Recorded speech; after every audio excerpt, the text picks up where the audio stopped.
एकदम. पाटील राम राम. राम राम राम राम राम राम. आपलं नाव सांगा बरं. सुरेश पंढरी पाटील, आंदेगाव तालुका मुखेड, जिल्हा नांदेड. आज तारीख आहे बरं आज तारीख 26 जुलै 2026 आहे. 26. तर आपण ह्या मुगाच्या पिकाला आणि पलीकडे सोयाबीन आहे. हा. तर आपल्या तुम्ही आता गेल्या वर्षी बी आपलं प्रॉम पोटॅश आणि भूमिपर वापरला, गेल्या वर्षी वापरला, या वर्षी वापरला. या वर्षी वापरला. आणि ह्या वर्षी ह्याला कुठली फवारणी नाही केला. हा. हा? नाही आतापर्यंत काय वाढीची फवारणी नाही, कळायाची फवारणी नाही, काहीच नाही.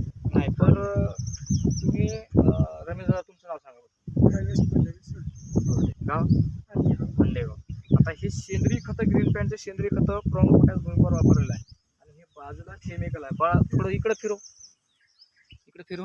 हे बाजूला केमिकल वापरलेलं आहे. आणि हे काय की टोटल ऑर्गॅनिक केलेलं आहे. इकडे घे. तर पाटील साहेब मला सांगा, ह्याचं वर्णन सांगा बरं, म्हणजे कसं आहे काय नाही, कंडिशन सांगा. म्हणजे ह्या आपल्या सेंद्रिय खतापासून ह्याची कळा तेल कळा आहे. तेल कळा आणि नरम पत्ता आहे ह्याचा. नरम पान आहे. हा. आणि एक विशेष तर म्हणजे उंचीला भरपूर उंची झाली याच्यावर. भरपूर उंची आहे. आणि पान एकदम पळसाचे असल्यासारखे मोठेचे मोठे आहेत असे. खाली घे थोडं. एकदम पसरच्या पसर पान आहे. हा, वाढ बी चांगला आहे. हा. आता कोंबरा पण याले. कोंबडा आणि एवढा लागला. विशेष म्हणजे ह्या वर्षी पाऊस कमी होता. कमी आतापर्यंत असल्यामुळे पाणी बी नाही समजा. हो. तर हे तुम्ही सांगा, लोकांना हे सेंद्रिय शेती करावं का रासायनिककडेच वळावं सांगा बरं. नाही, सेंद्रिय करावं. सेंद्रिय मध्ये एवढा नंबर 1 आहे. हा. ह्याच्यात 50% फरक आहे. 50% फरक आहे. 50% फरक. बदल एवढा आहे. हा. लोकांना फक्त डोक्यात बसले केमिकलच, ते उत्तरच नाही.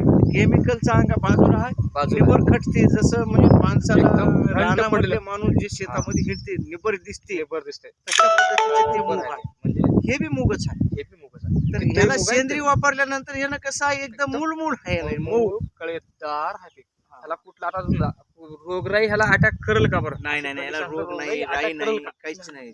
म्हणजे ह्याचा फरक एवढा आहे सेंद्रिय शेती करणं आणि महत्वाचं आहे. भूमीवर टाकल्यानंतर सेंद्रिय शेतीचा गुणधर्म एवढाच आहे की बाबा ह्याला कोणत्याही रोगाला ह्यानं बळी पडणार नाही, रोग नाही, काहीच नाही. एकदम सुपर आहे. आणि शेती धन्यवाद करावं, सर. सेंद्रिय खत. आपलं एक ते मिशन महत्त्वाचे आहे, करावं. हे काळी आहे वाचवा. हं.